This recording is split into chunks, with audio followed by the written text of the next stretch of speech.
Switch chat room, take 1. Is it helpful to look back on your past? I think it is helpful to look back on your past just to know what to steer away from and what you learned. Yeah, I think it's important to reflect on your past to see where you've come from and what mistakes you've made. I think it's really helpful. I think there's a lot you can learn from it. Yes, I think it's important to look at your past and see how far you've come.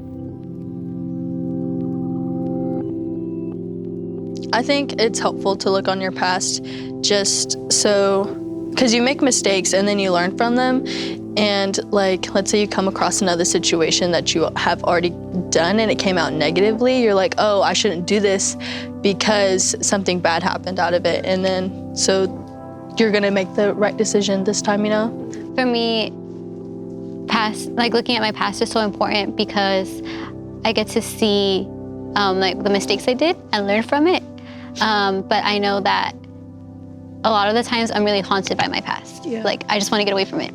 And then it just keeps haunting me and following me everywhere I go.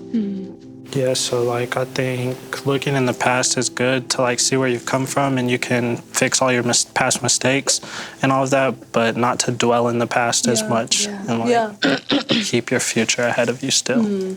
Would you say that you're most often a person who gets stuck in the past, lives in the moment, or dreams about the future? I think I'm all. I love looking back on the things that I've done, where I've gone and how much fun I used to have. I think I tend to live in the future a lot just because I don't know, I like to dream and romanticize my life to the point where it becomes toxic, to the point where it's not reality anymore. And I've had to kind of snap myself out of it because I've started creating situations with people that are never going to happen. I live too much in the future too. That's all I dream about is my future. I'm oh, but in a year I'll be doing this. Literally. I'm gonna be doing this. Or I'm gonna be plan my whole future, and that's my kind of motivation, honestly, which is not healthy. Literally.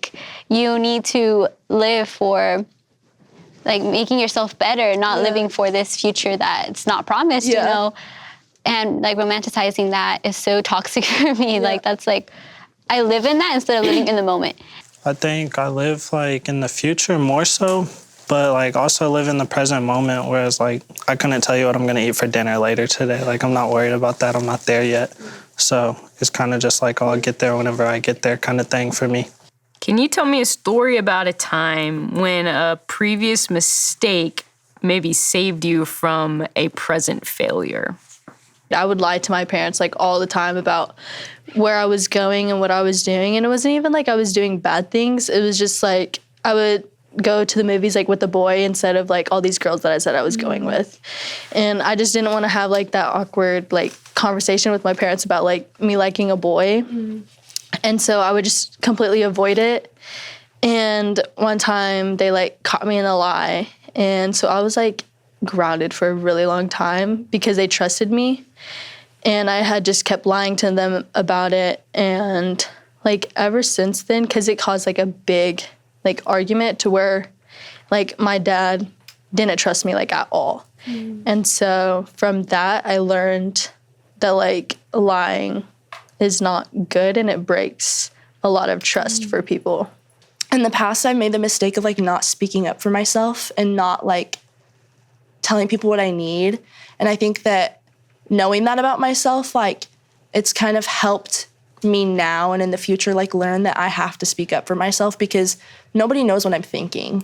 Nobody's in my head you need a break, you need a break. Only I know that. And only I can tell the people that I need to tell that I need a break or how I truly feel. I would definitely say just opening up to everybody and being so trustful over other people, not knowing other people's intentions kind of saved me from doing that again, really. Do you think it's possible to remember your past without getting stuck there? I do. I think it's kind of just one of those things you have to be able to go there to remember what happened and you should remember that that's your life and all that, but you have to be able to bring yourself back to reality at the same time. Knowing how to stay present in each moment comes in handy because when you look back at your past and you look at your past mistakes, like you said, you can come back and realize how far you've come, but you have to be able to stay present in each moment in order to come back from that. Yeah. Because like it's so easy to just go back and get stuck in your past if you're not living in the moment, or if you're living in the future. Like it's easy to just get stuck in that. Honestly, like I still haven't been able to like figure out how not to look into my past and not stay there. But I think one thing that like helps a lot, and it's what like I've kind of been doing, is just remembering that God doesn't look at our past. Like he called us, he chose us, and he like redeemed us, and he doesn't care about our past. Like he understands that that's mistakes, and he still loves us anyways. Yeah. And even if people still like tie our past to us, God doesn't. You can't get too caught up in like what you should have done or like things that you could have done differently and that stuff. You just should know like the facts and like what actually happened and like what you can learn from that, instead of like imagining like a different outcome. And I feel like that's whenever you can get stuck in the past. Obviously God gives us so much grace for like what we've gone through, so we should be able to give that same grace to ourselves for what we've gone through as well. What's one practical thing you can do or you have done in your life to remember the things that God has taught you? I'm like a very visual learner, and so like I love writing stuff down, and I feel like that's how I remember information that I learned. So like when I watch sermons, or when I like am doing like Bible time, or just like learning, like thinking about stuff that God has taught me, I always write it down because I can go back and look at it, or I feel like I remember it more if I'm like writing it down on a page. But Definitely like the same exact thing. Like I have so many different journals for like different things. Like I have a personal one, I have like a Bible one, I have a prayer journal. Like I have all these other different journals. I don't know, just something about like writing it down in a book. It's powerful. Like, and then just like one day you can just go back and read it, and it's just like, wow, like I went through that. And then you're like, I'm still here though. Exactly. I think it's like when it's written down on a page, it's so much easier to like imagine what you were back then, but not get caught up in it, because you close the book and you're back into your normal time and self. Yeah. I just really like think. Like I just like sit and think in like silence. Like for football, like we do this thing. It's called dark room.